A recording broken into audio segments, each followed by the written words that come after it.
que acontece a portas fechadas a reunião do Conselho de Segurança da ONU para discutir a situação do território de Essequibo. A região rica em petróleo, que corresponde a 70% do território da Guiana, é reivindicada pelo governo de Nicolás Maduro, que contesta os acordos firmados no passado que definem a fronteira dos países. O encontro foi agendado após o chanceler da Guiana, Hugh Todd, pedir ao presidente do Conselho que convocasse de forma urgente uma reunião. Segundo ele, as ações venezuelanas constituem claramente uma ameaça direta à paz e à segurança da Guiana e, de forma mais ampla, ameaça à paz e à segurança de toda a região. É isso, assunto importante que envolve essa crise entre Venezuela e Guiana. Vou começar com você, Roberto Mota. Conselho de Segurança da ONU não sai das páginas dos noticiários ao redor do mundo, principalmente por conta das questões que envolvem dois conflitos: Israel e Hamas e Rússia e Ucrânia. No que o Conselho de Segurança pode ajudar, colaborar em relação à mediação desse conflito que começa a escalar entre Venezuela e Guiana? Isso não é uma resposta fácil de dar, Daniel.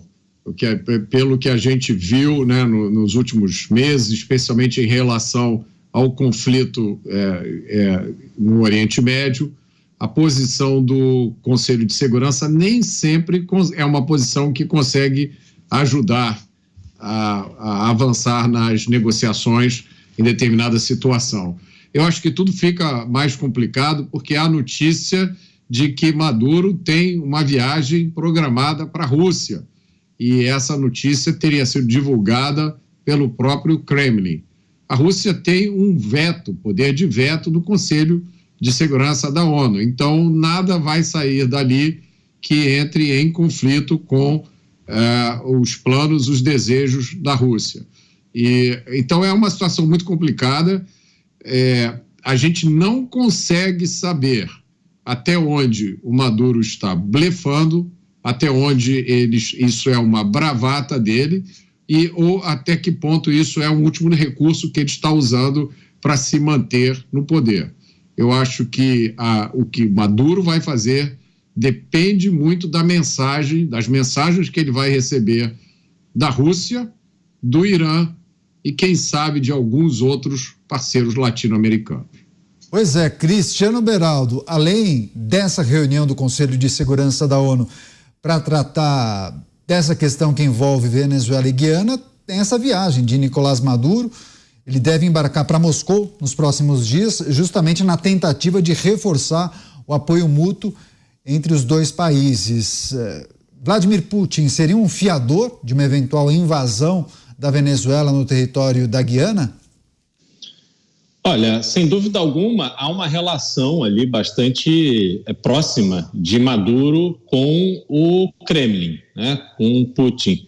Mas a Rússia hoje não está numa situação fácil, tendo em vista o seu desafio junto à Ucrânia. Não acredito que seja a Rússia que vai se contrapor, por exemplo, à declaração feita pelos Estados Unidos de que a Venezuela tem que recuar. E essa reunião do Conselho de Segurança, eu acho que ela vai ser bastante útil, porque a partir dela, provavelmente, nós teremos uma indicação mais clara de quem está do lado da guerra, quem está do lado da invasão e quem está do lado da paz, do lado que deve estar, né, de não permitir que um país tenha 70% do seu território, de uma hora para outra, tomado por uma nação né, que tem à sua frente um ditador sanguinário, procurado internacionalmente por tráfico de drogas e que agora resolveu tomar para si a riqueza de petróleo descoberta no seu vizinho. Então isso é inaceitável. E a gente vai ter essa dimensão que será importante para a gente fazer uma avaliação dos próximos passos. Como vai se comportar o Irã, como vai se comportar os Estados Unidos. Acho que no final esses serão os porta-vozes importantes da gente acompanhar. Estados Unidos a favor da proteção da Guiana, Irã que provavelmente vai poder fazer algum tipo de ação mais concreta no sentido de defender ou dar eco a essa vontade doida, maluca, irresponsável, criminosa de Nicolás Maduro. Reunião do Conselho de Segurança da ONU para tratar sobre essa crise entre Guiana e Venezuela. José Maria Trindade, quais são os aspectos importantes que a gente precisa trazer para essa discussão? Esse encontro foi solicitado justamente pelo governo da Guiana, que expressou a necessidade de uma reunião urgente para tratar desse assunto. A Guiana está do lado mais fraco, apesar do apoio iminente dos Estados Unidos, né? Mais fraco mesmo, né? Um país pequeno, menos de 1 milhão de habitantes, mas que tem uma grande riqueza, né? Recém-descoberta, que está sendo explorada por uma companhia petrolífera americana. Daí a certeza de que os Estados Unidos, que costumam defender fortemente os interesses norte-americanos, cidadãos, as empresas, né? Isso é o sinal.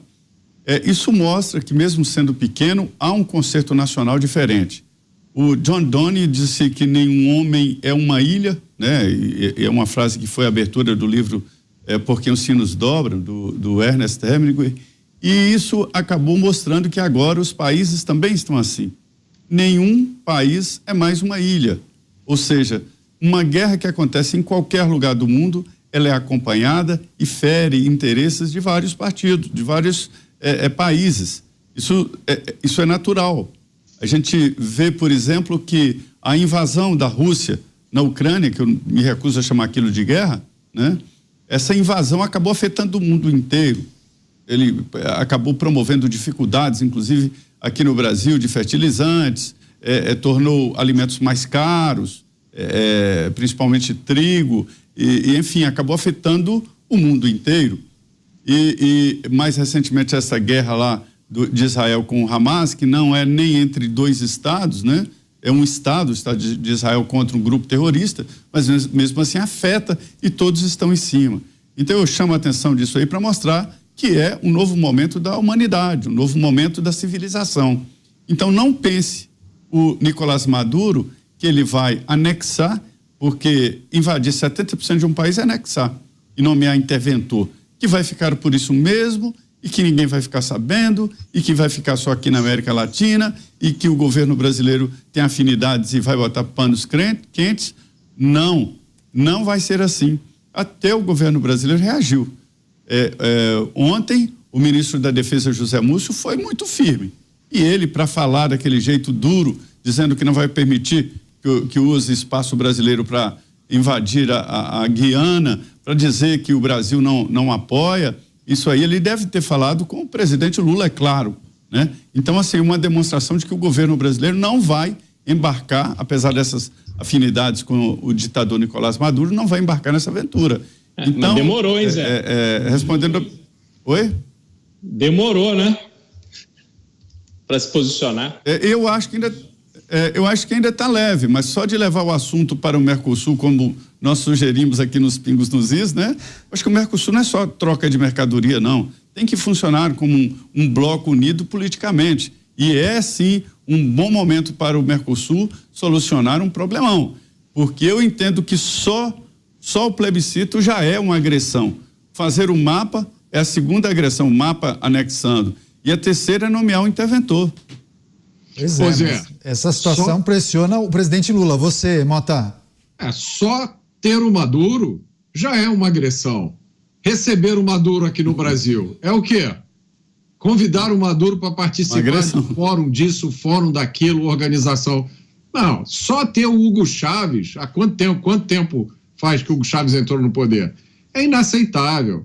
Eu fico pensando, e eu posso estar errado, mas eu fico pensando que deve ter acontecido alguma conversinha de corredor, né? Alguém deve ter dado um tapinha no ombro do Maduro, falado no ouvido dele: Maduro, olha só, os Estados Unidos estão na mão dos democratas, a vice-presidente americana é a esquerda radical, olha o que está acontecendo nos Estados Unidos, olha para o Brasil, Maduro, vai que é tua, agora é a sua hora, eles não vão fazer nada. Na hora que eles acordarem, você já está com as suas tropas todas lá e não vai dar em nada. Qualquer coisa, o Irã manda 2 navios para te apoiar, né? Como mandou faz pouco tempo. Ou a Rússia te dar um apoio. Eu acho que seria um erro colossal do Maduro ter colocado o bloco dele na rua do jeito que ele colocou, sem ter recebido nenhum tipo de sinalização positiva. Vai lá você, Zé, depois eu passo pro Beraldo. Eu coloco essa situação do Maduro para ele olhar o que aconteceu lá no Iraque. Saddam Hussein chegou um ponto sem retorno e houve alertas, né? E veja o que aconteceu com o Saddam Hussein. Está muito parecido, É um país que se acha, é tão arrogante que se acha no direito de invadir outro país só porque o país tem um equipamento de bélico menor. E se os Estados Unidos entrarem na Venezuela, vai ser algo parecido com o que aconteceu no Iraque. Pois é, mas essa reflexão do Mota é importante, viu, Beraldo? Essa sinalização e esses movimentos de Nicolás Maduro estão diretamente ligados aos Estados Unidos e ao Brasil, essas lideranças muito questionadas? Olha, Canhoto, obviamente que a posição dos Estados Unidos, a posição política dos Estados Unidos é muito importante para os movimentos de Maduro. Os Estados Unidos está ali, de olho, permanente em cima da Venezuela. E o que acontece é que hoje os Estados Unidos têm um governo muito fraco porque ele não tem um projeto, e os Estados Unidos passa hoje por um problema grave, onde a população pobre, a classe média baixa, ela está ficando muito empobrecida, a classe média está completamente estagnada e a distância entre ricos e pobres aumentou demais. Isso coloca um peso, uma pressão em cima das contas do governo americano. E liderando esse processo, você tem Joe Biden, que muitas vezes, pelas suas atitudes e seus comportamentos, nos leva a duvidar da sua capacidade intelectual, física, mental, porque tem feito coisas e dado demonstrações de que não está mais em condições de liderar um país como os Estados Unidos, sobretudo nesse momento difícil. E aí você tem Nicolás Maduro observando tudo isso, percebendo a fragilidade do governo americano, ele coloca as manguinhas de fora, sabe que a resposta ela pode até vir, mas ele pode avançar muito, ele pode virar um personagem mais relevante nessa dinâmica mundial que temos hoje.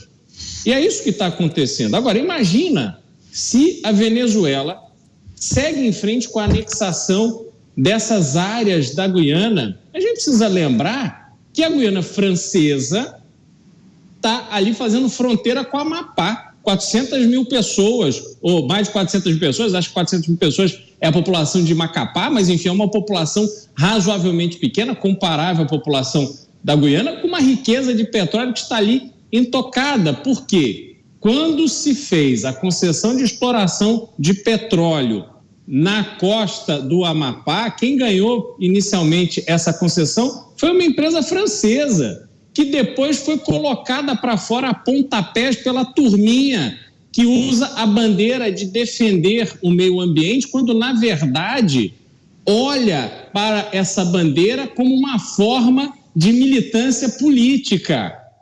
E a gente está vendo o estresse que está acontecendo entre as relações entre Brasil e a França. Então o quê? Vai virar festa? Vamos continuar só observando e fazendo essas declarações? Olha, não pode entrar aqui pelo Brasil, mas pode entrar se não for pelo Brasil. Enfim, estamos muito fracos nesse momento. Em debate a crise entre Venezuela e Guiana, e qual é a possibilidade disso se tornar um conflito, uma guerra na América do Sul? Como o Brasil iria se comportar diante de um conflito entre dois países vizinhos? Roberto Mota. Mota, a produção acabou de me passar uma informação, porque o presidente da Venezuela, Nicolás Maduro, afirmou hoje que a queda de um helicóptero na Guiana, que deixou 5 militares mortos, foi uma mensagem do além, em meio à disputa dos dois países por conta de Essequibo, aquele território rico em petróleo. Aí tem até uma aspas do Maduro: transmito minhas condolências, mas isso é uma mensagem do além. Não mexa com a Venezuela. Quem mexe com a Venezuela vai se dar mal. Eu não sei que leitura é possível fazer dessas falas de Nicolás Maduro, mas a cada dia ele acaba subindo um degrau. Talvez ele queira se utilizar de outros eventos para justificar uma eventual invasão muito em breve.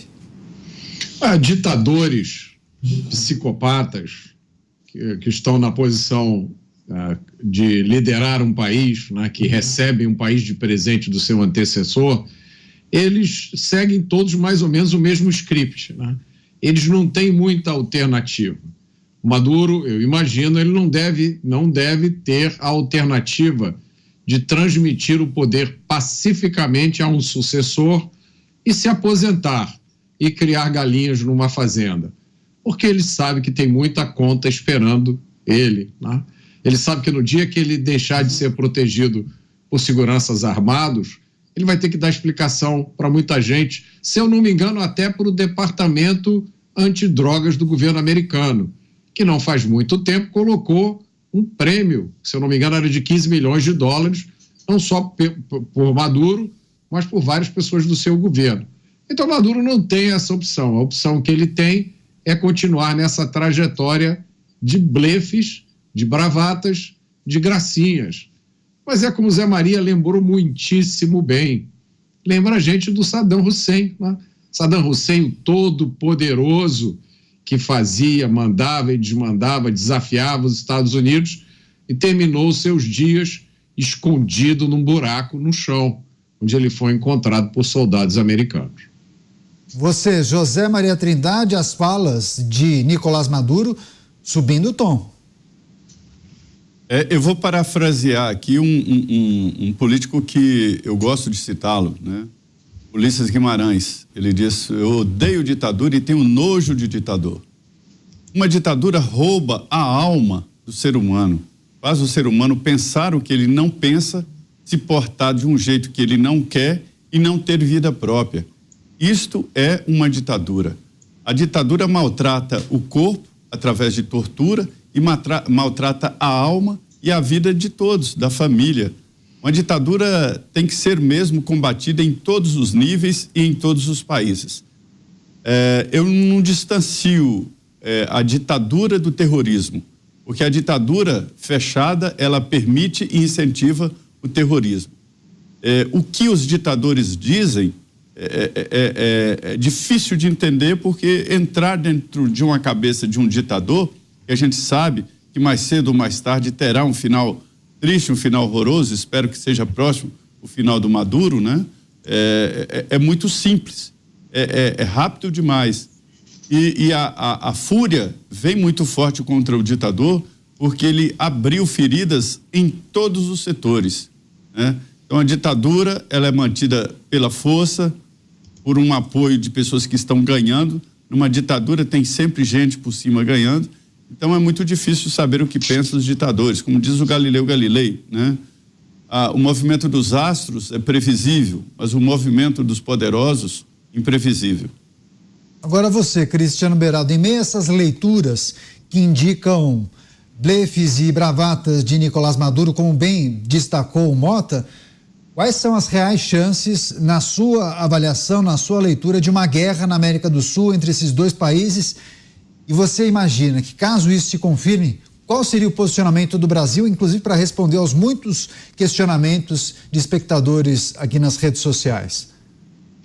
Neto, o Brasil passou pano para grupo terrorista que matou bebês, estuprou mulheres, fez um assassinato em massa de idosos, de jovens. O que se espera do Brasil num caso como esse? Vai ficar quieto, vai ter um posicionamento de falar grosso, quando falar grosso nada vai resolver, porque naquilo que precisar atuar, naquilo que precisar demonstrar sua liderança na região, o Brasil não fará, porque defende os seus amigos, custe o que custar. Veja o que aconteceu na eleição da Argentina. O Brasil operou para colocar $1 bilhão na conta do governo argentino, mandou os marqueteiros para ajudar o candidato do governo. O Brasil está sempre se posicionando do lado errado e não será diferente neste caso da Venezuela com a Guiana. Agora, o que a gente precisa falar de forma muito clara é que Nicolás Maduro é meramente um criminoso. Nicolás Maduro é um marginal, como estes marginais que nós tratamos aqui, que fazem no Rio de Janeiro, em Natal, em tantas outras cidades brasileiras, o que bem querem. Ele é um assassino, é um ladrão, é um traficante de drogas. Isso é que ele é, e precisamos chamá-lo pelo nome. Não é possível mantermos uma relação como a que temos hoje com esta figura. Então eu espero que pelo menos isso que a gente está vendo acontecer hoje sirva para que coloquemos os pingos nos is em relação à relação e essas portas abertas que o Brasil tem com a Venezuela. Isso é vergonhoso, isso nos humilha como população brasileira. Pois é, Mota, também um outro aspecto que eu queria pedir sua análise. Você tem alguma expectativa de que essa reunião do Conselho de Segurança da ONU elabore e aprove uma resolução favorável à Guiana contra a Venezuela? Ou você entende que aquela possibilidade de um país que tem um assento permanente de vetar a proposta, isso poderia explicar a viagem de Nicolás Maduro à Rússia, já que a Rússia tem o poder de veto? Eu fico pensando aqui, Daniel, que o elemento decisivo nas ações do Maduro não está no Conselho de Segurança da ONU, está na Casa Branca ou no Congresso americano. Eu citei outro dia aqui, eu recomendei que as pessoas abrissem o mapa, abra aí o Google Maps e olha, traça uma linha de Caracas até Miami e olha os países que estão ao redor da linha aí. Praticamente todos os países aqui do Caribe já sofreram, do Caribe e da América Central, já sofreram intervenção americana. Alguns já sofreram intervenção várias vezes. Para os Estados Unidos mandar alguns navios, aviões ou tropas do território americano para a Venezuela é o quê? 4, 5 horas de voo. Então, eu acho que o grande elemento de insegurança para Maduro é se os Estados Unidos vão reagir e como os Estados Unidos vão reagir. Os Estados Unidos têm mandado uma mensagem de insegurança, de incerteza em relação a Maduro, porque tinham imposto sanções para a compra do petróleo venezuelano, depois, por causa da confusão mundial, eles resolveram renegociar, na minha opinião, demonstraram fraqueza para Maduro. Eu acho que esse é o elemento essencial nessa situação. Será que os Estados Unidos, porque o governo americano hoje é dominado por pessoas com pensamento de esquerda, algumas com pensamento de esquerda radical, nós vimos anteontem uma sessão do Congresso americano em que uma deputada perguntava às reitoras das universidades de Harvard, da Universidade de Pensilvânia e do MIT, 3 das melhores faculdades americanas, e a deputada perguntava: a incitação de genocídio contra os judeus é considerada uma violação do seu código de conduta? E as 3 reitoras deram uma resposta que era mais ou menos assim: depende do contexto. Tá? Então, os Estados Unidos hoje, essa é a atmosfera que reina nos Estados Unidos. Maduro assiste televisão, com certeza. Maduro olha as redes sociais, ele deve estar recebendo informes sobre a posição americana. Eu acho que aí, na posição americana, é que está a chave dessa questão. Eu acho difícil que, se o presidente americano hoje fosse Donald Trump, eu não acho que o Maduro teria chegado tão longe quanto ele chegou até agora. Zé Maria, também quero pedir sua análise, mas queria puxar também uma questão que envolve o Brasil, porque eu me lembro que um senador da República chegou a criticar por diversas ocasiões o presidente brasileiro, dizendo que o Brasil não tinha relevância internacional suficiente para debater ou mediar as questões que envolviam o conflito entre Israel e o Hamas, e disse também que o presidente da República tinha uma, acho que, megalomania diplomática de querer se interferir ou se envolver em todos os conflitos, achando que poderia resolver. Isso vem desde a disputa entre Ucrânia e Rússia. Em relação a esse conflito, o presidente do Brasil diplomaticamente tem deixado a desejar, está aquém do que muitos esperavam, já que ele tem uma relativa proximidade com o Nicolás Maduro? Pois é, eu recebi uma publicação jocosa, evidentemente, né, dizendo assim, olha, o presidente Lula visita o Brasil, marca visita ao Brasil. Uma ironia sobre a política internacional do Brasil, que se transformou na primeira página, né, das prioridades do governo. Faz sentido, porque hoje a política internacional é importante para qualquer país. Mas o presidente Lula, ele apostou firmemente de que teria um papel muito mais forte e poderia, inclusive, suspender a guerra Rússia-Ucrânia, que eu acho que é uma invasão, não é uma guerra. E depois também Israel tentou fazer o cessar-fogo e não conseguiu. Ou seja, são derrotas seguidas e que levam a esse pensamento de que o governo brasileiro está achando que é maior do que na realidade é. Tá com essa megalomania mesmo. Me disseram também que o presidente Lula está muito interessado em fazer a sua personalidade internacional e constar no panteão internacional como uma grande figura. Então essa é a aposta. É uma situação meio complexa, porque na verdade não tem tanta importância e não tem tanta ação assim, além aqui dos países vizinhos, porque aqui o Brasil tem que assumir mesmo a sua posição de maior no parque industrial, politicamente e tudo, né? Agora, sobre Maduro, as conversas que eu ando tendo aqui com generais e com pessoas ligadas exatamente à defesa, de que a situação lá é meio incompreensível. Não há como fazer um trabalho muito preciso de inteligência sobre a Venezuela. As informações são muito protegidas. E do ex-presidente Jair Bolsonaro para cá houve mudanças, mas não havia relação, inclusive a embaixada do Brasil, o prédio ficou abandonado, o prédio do Brasil lá, abandonado. Tanto o prédio do local da embaixada como a residência do embaixador. Agora tem um escritório de negócio, vai virar um embaixador. Mas as informações que tem é de que o governo Maduro está sendo sustentado por um grupo de mercenário e que recebe fortemente apoio de Putin, da Rússia, dá um apoio muito forte econômico e de armas. Então, isso ficou muito claro, segundo as informações que eu recebi.